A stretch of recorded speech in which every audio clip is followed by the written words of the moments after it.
ادھر سے جو ہے ریکارڈنگ سٹارٹ کر دی. ریکارڈنگ اصل ہے نا, ریکارڈنگ اصل ہے, ضروری ہے, وہ سٹارٹ کر دی میں نے. باقی اپنی کتاب میں بھی دیکھ سکتے ہو. آج بسم اللہ الرحمن الرحیم. اعتراض کیا گیا ہے پانچواں. کیا اعتراض کیا گیا پانچواں؟ دیکھو پہلے جو بھی اعتراض ہوں گے, وہ پہلے جو بھی اعتراض کیے گئے وہ آیات اور احادیث کو لے کر کے کیے گئے, ٹھیک ہے.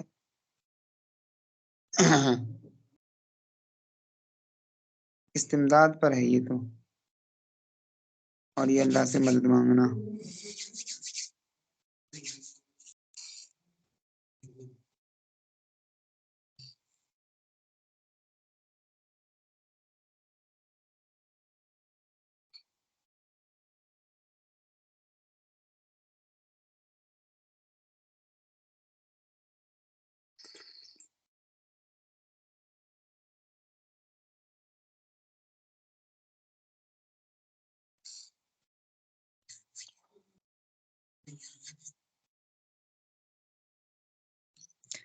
پھر ہم نے آیات بھی پیش کی اس تعلق سے کہ جو تم کہہ رہے ہو فَاذْكُرُوا اللَّهَ قِيَامًا وَقُعُودًا, کہ اللہ ہی کو یاد کرو بیٹھتے اور اٹھتے. تو تم یہ جو کہہ رہے ہو نا بیٹھتے اٹھتے اللہ ہی کو یاد کرو, تو پھر اس سے تو ثابت یہ ہوا ہے کہ نبی کو یا پھر غیر اللہ کو کبھی ایسے یاد ہی نہیں کرنا چاہیے جیسے ہم اللہ کو یاد کرتے ہیں. تو ہم نے کہا اصل میں معاملہ یہ ہے نا کہ یہاں پر یاد کرنے سے مراد یہ ہے کہ اس کو خالق و مالک, حقیقی خالق و مالک جانتے ہوئے, حقیقی مالک جانتے ہوئے اسی کو ہمیشہ یاد رکھو, اسی کو دل میں ہمیشہ رکھو. اور اس میں اور باقی اگر اللہ تک پہنچنا ہے نا تو پھر وہی ہے نا کہ بمصطفیٰ برساں خوش را کے دی ہماؤست, اگر بؤ نہ رسیدی تمام بول حبیست. تو اگر مصطفیٰ جان رحمت علیہ الصلوۃ والتسلیم تک خود کو نہیں پہنچایا تو آپ نے کس نوع میں اور کس حیثیت میں, کس حیث میں خدا کو جانا ہے؟ کہ خدا کو تو صرف ایک ہی ذات, ایک ہی شخص اور ایک ہی فرد, ایک ہی مخلوق دیکھ کر کے آئیے اپنی آنکھوں سے, اور تم اسی تک نہیں پہنچے ہو.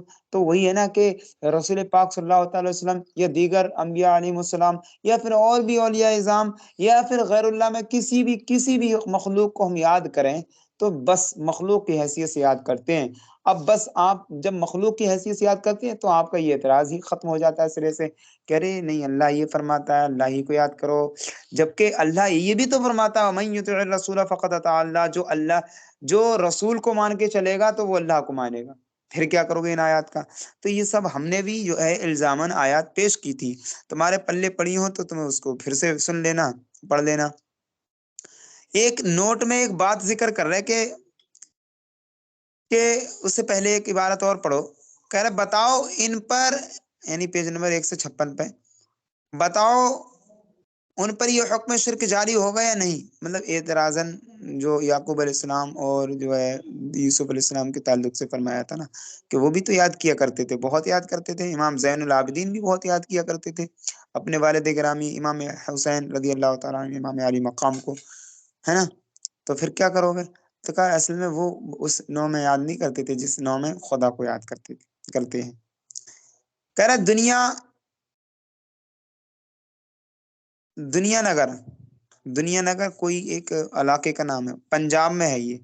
ہمارا اور مولوی ثناء اللہ امرتسری کا اسی مسئلے پہ ندا یا رسول اللہ پر مناظرہ ہوا تھا. صاحب کتاب کریں ثناء اللہ, یعنی وہ صاحب دیوبندی مناظر نے یہی آیت پیش کی تھی. کون سی؟ اذکر اللہ قیاما وقعودا والی. ہم نے صرف 3 سوال کیے ان سے. ایک یہ کہ قرآن میں امر کتنے معنوں میں آتا ہے اور یہاں کون سے معنی میں استعمال ہوا. دوسرا یہ سوال کیا تھا ایک نقیض کے واجب ہونے سے دوسری نقیض حرام ہوگی یا نہیں. یہ علمی بات تھی, وہ بھی علمی تھا. علمی کیا تھا؟ وہ علمی تھا, الف والا ہے نا, وہ زیادہ سمجھ گیا دین کو. اور کہہ رہے ہیں کہ امرتسری جو تھے نا, ثناء اللہ امرتسری, یہ دیوبندی عالم تھے, ہے نا. دوسرا سوال کیا دیا کہ نقیض کا حرام ہونا کیسے کیا ہوگا. تیسرا سوال یہ تھا, اگر میں اس سوال کو سمجھاؤں نا تو دیر لگ سکتی ہے, فی الحال اتنا سمجھے کہ انہوں نے علمی سوال کیے تھے. تیسرا سوال یہ تھا کہ ذکر اللہ کی نقیض کیا ہے. نقیض مطلب اپوزٹ, میں نے کل پرسوں بھی بتایا تھا نقیض کے تعلق سے. ذکر غیر اللہ یا عدم ذکر غیر اللہ, عدم ذکر اللہ, جس کا جواب انہوں نے صاحب نے یہ دیا کہ آپ نے ان سوالات میں اصول فقہ اور منطق کو دخل دیا ہے، یہ دونوں علم بدعت ہیں اور ہم علم بدعت سے بحث نہیں کرتے ہیں، علم بدعت میں بحث نہیں کرتے ہیں۔ بہت چالاک بھائی صاحب، بہت شاطر دماغ کا تھا، بہت زیادہ ہیں۔ اور ارشاد جو ابھی کچھ دن پہلے اور طاہر جو ابھی، طاہر تو ابھی گیا، بھی ابھی انتقال ہوا ہے طاہر کا، طاہر گیا ابھی، اور بھی بہت زبردست ان کی بہت دماغ حاضر جوابی رہتی تھی، بہت زبردست حاضر جواب تھے یہ لوگ۔ تو اس نے بھی جواب ایسا دیا ہے، بات اس سرے سے کاٹ دی کہ آپ نے جس فن میں سوالات کیے ہم اس فن کو ہی نہیں کرتے ہیں، جب ہم اس فن کو تسلیم نہیں کرتے تمہارے سوال کو کیا سنیں گے خاک، اور جب سنیں گے نہیں تو تمہارا جواب کیا دیں گے، ہم نہیں دیں گے، ہم پر ضروری نہیں، کیونکہ ہم اس چیز کو مانتے ہی نہیں جس چیز سے تم نے ثابت کر کے اور سوال کیے ہیں۔ لو بھائی اب حضرت کیا فرماتے ہیں کہ وہ پھر کہا کہ یہ بدعت ہے، گویا کہ جاہل رہنا سنت ہے۔ پھر ان سے سوال کیا گیا، ہاں حضرت نے گویا کہ کر کے اپنی طرف سے کہا، یعنی کہ تمہارے نزدیک ان ساری چیزوں سے علم اصول فقہ وغیرہ یا منطق وغیرہ سے جاہل رہنا یہی سنت ہے، کہ حضرت نے الزاماً وہاں پر یہاں پر کہہ دیا۔ پھر کہہ رہا ہے حضرت کے مطلب ہم نے ان سے ایک سوال اور کیا کہ بدعت کی صحیح تعریف اچھا بتاؤ، ایسی بتانا جس سے محفل میلاد تو حرام رہے اور اخبار اہل حدیث نکالنا سنت ہو جائے۔ اہل حدیث لوگ اخبار نکالتے ہیں نا، نکالتے تھے اس وقت، یہ سوالات اب تک ان پر قائم ہے اور ابھی تک جواب نہیں آیا، یہ ادھار ہے، ابھی وہ زندہ ہیں، کوئی صاحب ان سے جوابات دلوا دیں تو ہم اس کے بڑے مشکور ہوں گے، ہم اس کا شکریہ ادا کریں گے۔ مگر اب افسوس تو یہ کہ ثناء اللہ تو بغیر جواب دیے دنیا سے چلے گئے، کاش کوئی ان کے معتقد صاحب جواب دے کر ان کی روح کو خوش کر دے، لیکن نہیں دیے۔ یہ اصل میں جو ہے نا بڑے کیا ہوتا ہے، یہ لوگ بہت زیادہ ہی بڑا برباد کیا ہے دین کو ان لوگوں نے۔ آپ تاریخ اسلام پڑھیں ابھی آخری زمانے کی 200 سال پہلے سے اب تک کی، تو آپ کو پتہ چلے گا کہ معاملہ کہاں سے بگڑا ہے، بہت کرا بگاڑ ہے انڈیا میں، اور انڈیا سے دنیا بھر میں پھیل چکا ہے یہ بگاڑ۔ انڈیا سے مراد غیر تقسیم شدہ ہندوستان، جس میں بھارت پاکستان وغیرہ اور بنگلہ دیش سب آتے ہیں، بنگال وغیرہ۔ پھر ایک اعتراض اور کیا، سنو سنو بخاری شریف میں ہے، کیا ہے؟ السلام علیکم ایھا النبی، ایک منٹ، بخاری شریف میں کیا ہے؟ بالیدین، یعنی حضرت ابن مسعود سے روایت ہے کہ ہم حضور صلی اللہ علیہ وسلم کو تحیات میں السلام علیکم ایھا النبی کہتے ہیں وبرکاتہ وغیرہ سے آتے ہیں۔ فلما قبض قلنا السلام علی النبی کی، جب حضور کی وفات ہو گئی تو ہم نے التحیات میں یوں پڑھنا شروع کر دیا، السلام علی النبی کی۔ پھر علامہ عینی اس تعلق سے یہ فرماتے ہیں، سنو سنو رضویوں سنو، علامہ عینی یہ فرماتے ہیں فظاہروا انہم کانوا یقولون السلام علیک بکاف الخطاب فی حیات النبی صلی اللہ تعالی علیہ وسلم، لما مات ترکوا الخطاب وذکروه بلفظ القیام غیبت فصاروا یقولون السلام علی النبی۔ حدیث کے ظاہری معنی یہ ہیں کہ رسول پاک صلی اللہ تعالی علیہ وسلم کہ جو صحابی تھے ان کی تو صحابی جو ہے تھے حضور کی زندگی پاک میں السلام علیکم کا کاف خطاب ضمیر کے ساتھ فرمایا عرض کیا کرتے تھے، سلام پیش کیا کرتے تھے، لیکن جب کہ رسول پاک کی وفات ہوئی، یعنی ظاہری زندگی سے تشریف لے گئے، تو خطاب چھوڑ دیا، یعنی وہ خطاب کا حرف چھوڑ دیا، لفظ چھوڑ دیا، لفظ غائب سے ذکر کرنے لگے، السلام علی النبی کی وغیرہ۔ اس حدیث اور شرح کی عبارت سے تو معلوم یہ ہو کہ تحیات السلام علیکم ایھا نبی کہنا زندگی پاک رسول صلی اللہ علیہ وسلم میں تھا، حضور کی وفات کے بعد التحیات میں بھی ندا کو چھوڑ دیا گیا، خطاب کی ندا کو۔ تو جب نبی نے تحیات میں سے ندا کو نکال دیا تو جو شخص نماز کے خارج میں یا رسول اللہ ہے تو بالکل ہی درست، بالکل ہی شرک ہے، بتایا ہے نہیں یہ شرک؟ ہم کہتے ہیں ارے بھائی شرک کفر، بڑی رٹا لگایا ہوا ہے تم نے۔ جواب سنو ہمارا، بخاری اور عینی کی عبارات جو تم نے پیش کی ہیں یہ آپ کے ہی خلاف ہیں، کیسے؟ تم نے بخاری شریف کی روایت پیش کی؟ بولے ہاں پیش کی۔ اور علامہ عینی بدر الدین عینی صاحب کی کتاب عمدۃ القاری سے تم نے جو ہے اس کی وضاحت پیش کی؟ ہاں وہ بھی کی ہے، اور ثابت کر دیا کہ یا رسول اللہ وغیرہ یہ غلط ہے، کیونکہ ظاہری حیات میں تھا یا کے ساتھ صحابہ کرام نے ظاہری حیات میں یا ایھا النبی کا، پھر یا ایھا النبی چھوڑ دیا وفات پر، اور علی النبی کہنے لگے۔ پتہ چلا یا ہٹاؤ، مطلب یا نہیں کہہ سکتے رسول کے زمانے پاک کے بعد، ظاہری زمانے پاک کے بعد۔ تو ہم نے کہا یہ تمہارے ہی خلاف ہیں، کیوں؟ آج تک کسی امام مجتہد نے التحیات بدلنے کا حکم ہی نہیں دیا۔ ارے پھر معاملہ تو بڑا کرنا پڑے گا، اماموں کی مانو گے یا صحابہ کی مانو گے؟ سنو تو معاملہ کہاں پر ہے، مسئلہ کہاں پر ہے، یہ دیکھو تم۔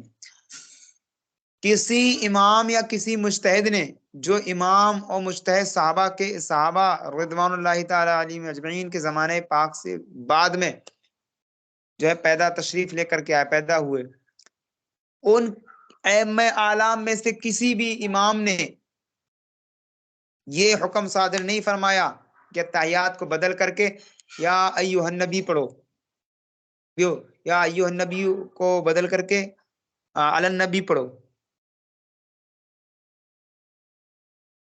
کسی نے نہیں کہا۔ پھر کا سنو تو امام اعظم نے حضرت ابن مسعود کی اور امام شافعی نے حضرت ابن عباس کی التحیات اختیار فرمائی، مگر دونوں تحیات السلام علیک ایھا النبی، اور یہی دو امام فرنٹ پہ رہے ہیں زمانے اول سے، زمانے دراز سے۔ دونوں امام کون سے؟ امام اعظم اور امام شافعی۔ باقی امام جو دو ہیں وہ بھی زبردست ہیں، ان کو بھی ہم تسلیم کرتے ہیں، لیکن ان کے مسائل بہت زیادہ، ان کے پیروکار بھی بہت زیادہ۔ امام شافعی نے 10 سال کی عمر میں، شاید 9 سال یا 10 سال کی عمر میں حفظ کر دیا تھا، 11 سال کی عمر میں، اور پھر 1 سال میں جو ہے مکمل عالمیت پڑھ لی تھی،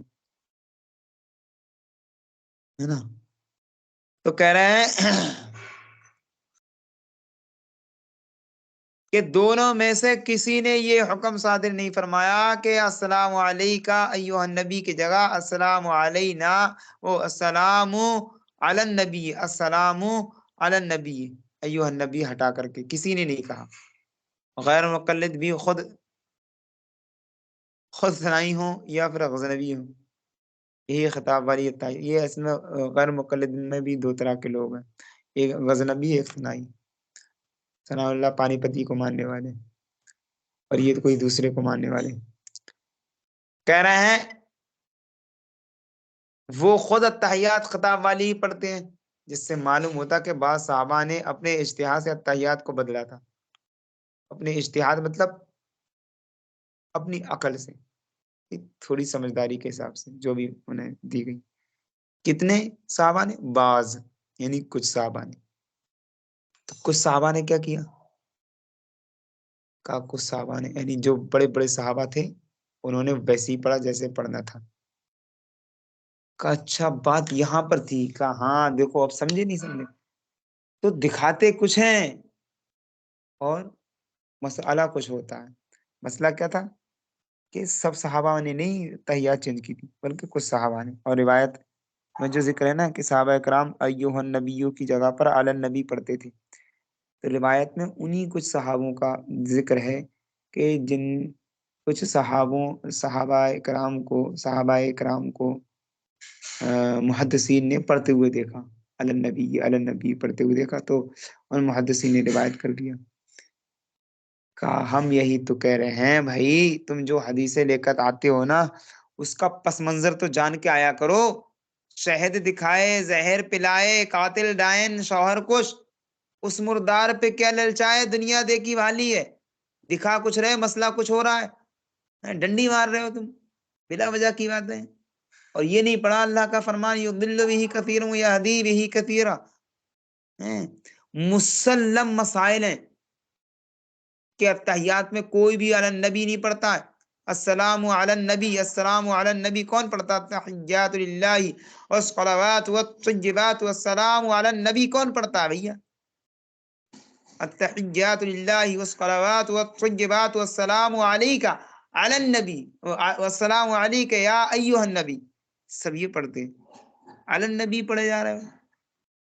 پڑھیں گے کیسے؟ سارے اماموں نے تو کہا یہی ہے، بلکہ اماموں سے اوپر جو امام ہے اعلام صحابہ میں، ان اصحاب رسول نے بھی بڑے بڑے اعلام، مطلب بڑے بڑے صحابہ نے اسی طرح سے پڑھا ہوا ہے۔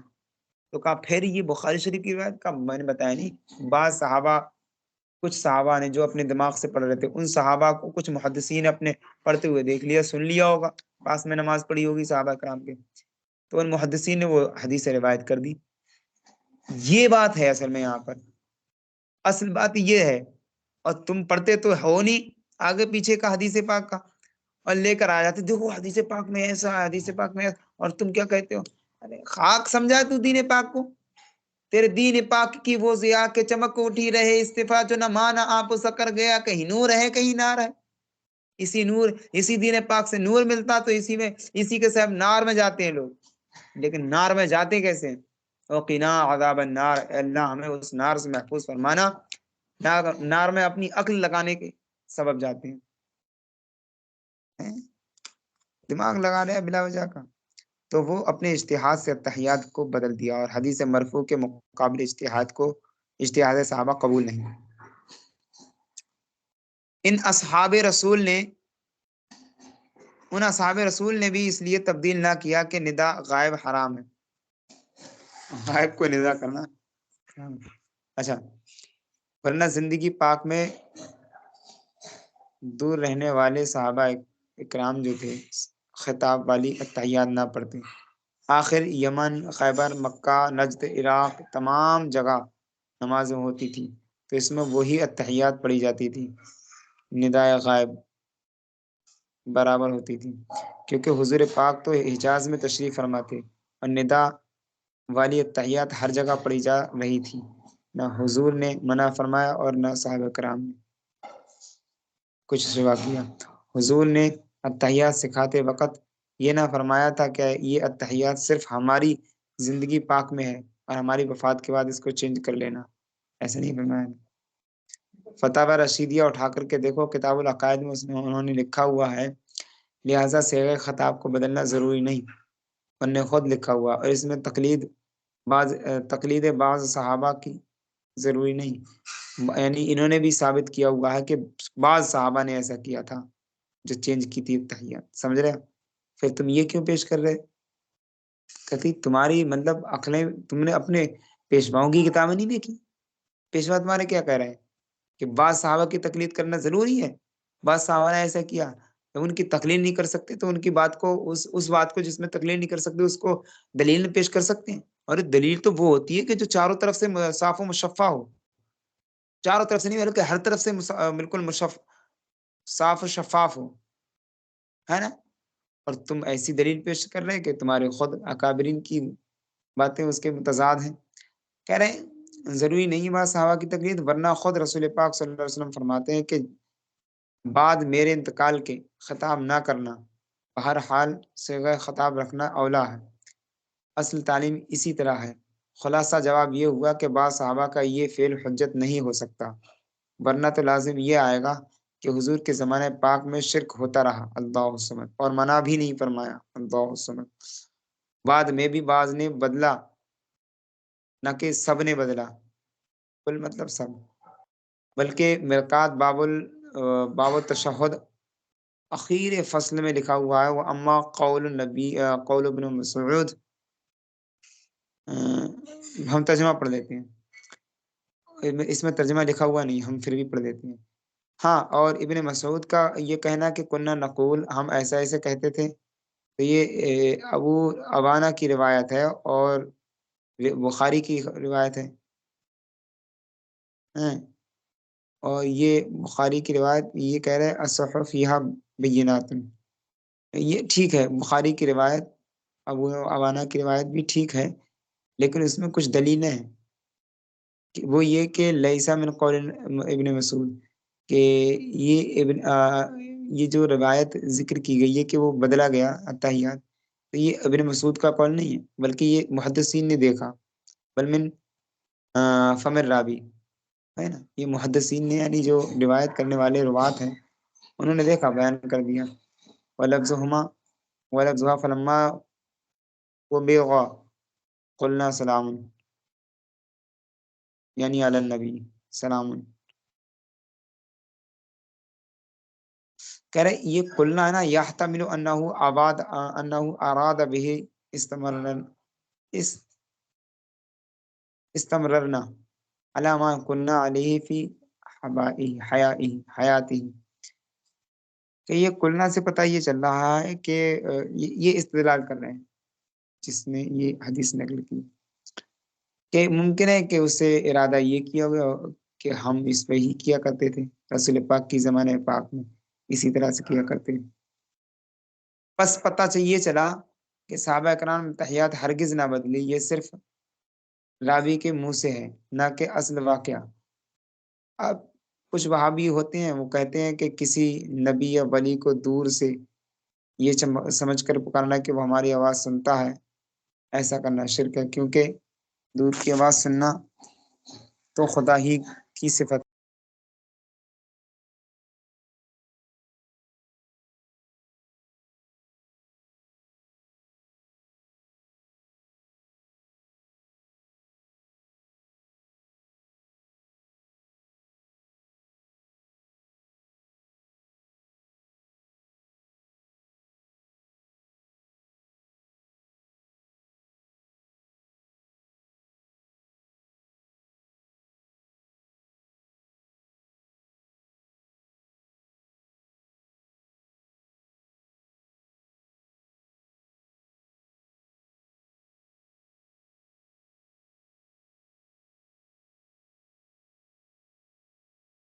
آواز نہیں آ رہی؟